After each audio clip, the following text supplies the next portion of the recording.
পিতা চন্দ্রবর্মার তাজা রক্ত। বলেছিস না কটিমা? পিতা চন্দ্রবর্মার রক্ত দিয়েই হবে আমার অভিষেক। বিজ্ঞান কন্যা, কি করতে হবে বলো? পিতা চন্দ্রবর্মার রক্ত নিয়ে এসো। এই যা, চন্দ্রবর্মার রক্ত নিয়ে আয়।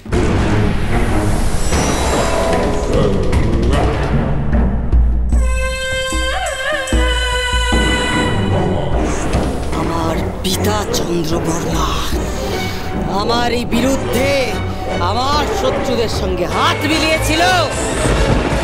আজ তারই রক্তে আমি ত্রিভুবনেশ্বরী।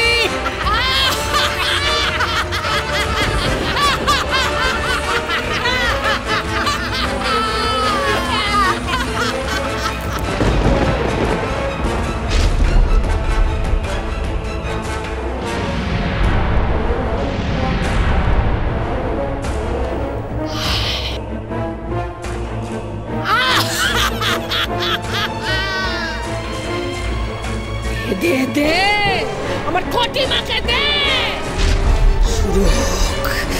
শুরু হোক বিজয় উৎসব। জয় জয় ত্রিভুবনেশ্বরী মহারানী কটকটির জয়। জয় ত্রিভুবনেশ্বরী মহারানী কটকটির জয়।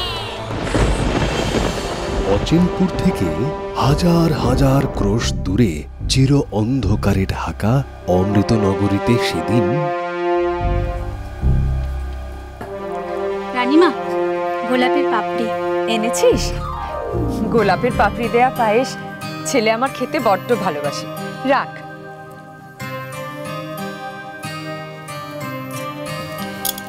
রানীমা, পাপড়িগুলো তাহলে ছড়িয়ে দিই। কুটুটি নাড়তে দেবো না তোদের আজ।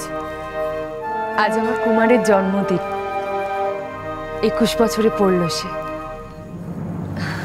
আমার ভুল হয়ে গেছে রানীমা। আসলে সবই তো আজ আপনি নিজে হাতে করছেন, তাই এই একটা দিনে তো হেসেল সামলাই, নিজে হাতে একটু রান্না করি। তাও তোরা কত দেবে না? যা দেখি সর এখান থেকে।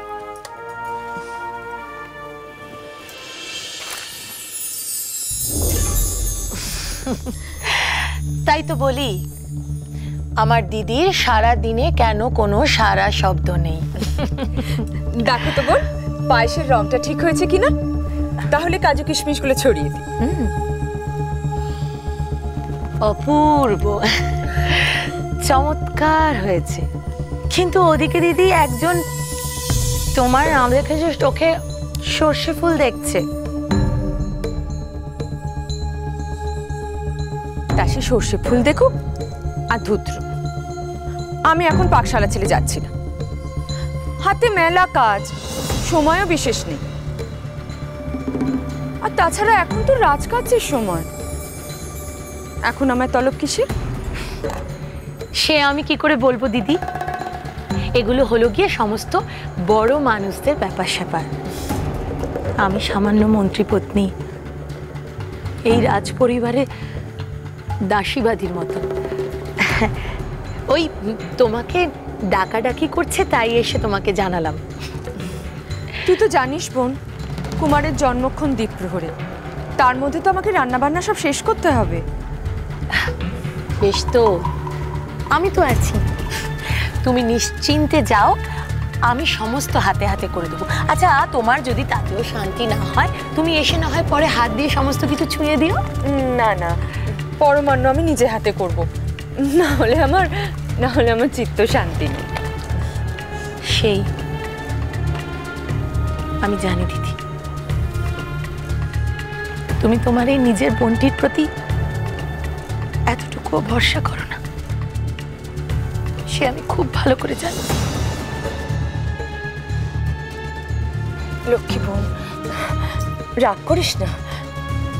তুই তো জানিস কত কষ্টের ধন আমাদের পৃথ্বীরাজ, কত তপস্যার পর আমাদের কোল আলো করে এলো। সে যে অমৃতনগরের অমৃতের ভাবী রক্ষক, আমাদের 7 রাজার ধন, 1 মানিক, আমার পৃথ্বীরাজ। আল্লাহ দেখো, সে আর আমার থেকে কে ভালো জানে দিদি।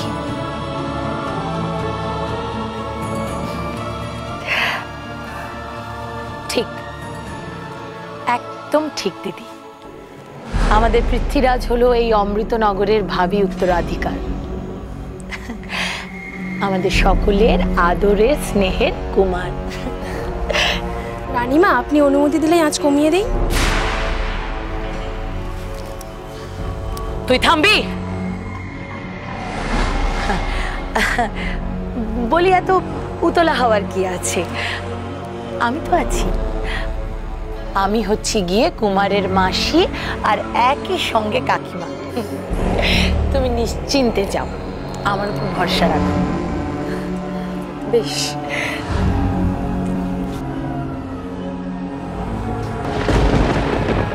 এই মেয়ে, সন্ধেবাতি জ্বালানোর ব্যবস্থা হয়েছে? ঘাড় নাড়িস না, অন্ধকারে চিহ্ন যেন না থাকে। কি যে বলো না দিদি, অন্ধের কিবা দিন কিবা রাত, এ রাজ্যে চির অন্ধকারের বাস, আধার নগরী। সে তুমি যতই বাতি দাও দিদি, এ আধার কাটার নয়। এ আধার কাটবে, আমার বিশ্বাস। আজ কুমারের জন্মদিনে এই আধার ঘুচবে, এক নতুন দিনের শুরু হবে। তুই দেখিস, পরমাণুটা দেখে রাখিস। আমি যাব আর আসবো।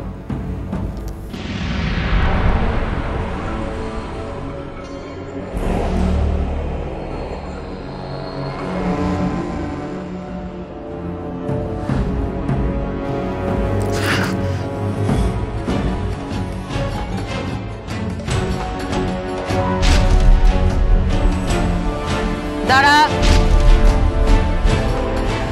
উনুনের আঁচ এত কম কেন? কাঠ দে। এত ঠিক ঠিক করে চলছে কেন উনুনের আঁচ?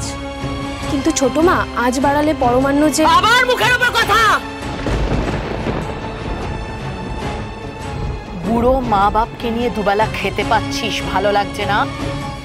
বেশি বাড়াবাড়ি করলে ধুত্তুর করে তাড়িয়ে দেবো দেশ থেকে। বাড়া আঁচ, বাড়া!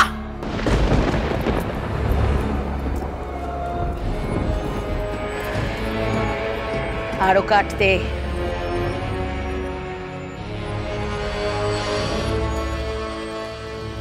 ভালো করে জ্বালা, যেমন করে চিতায় আগুন জ্বলে, তেমনি যেন দাউ দাউ করে জ্বলে এই উনুন।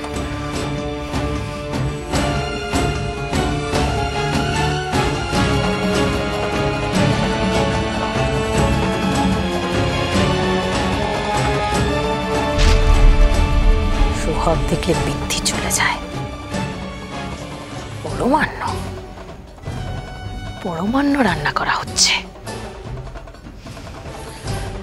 নিকষ কালো অন্ধকারে ঢেকে থাকে রাজ্য। অমৃতের রক্ষক দিদি, তোমার কুমার কোনোদিনও হবে না এই অমৃতের রক্ষক, হবে অন্য কেউ। আর এই রাজ্যের অন্ধকার কেউ কোনোদিন ঘোচাতে পারবে না। অন্ধকারের দিব্যি, এই অন্ধকার আমি ঘোচাতে দেব না।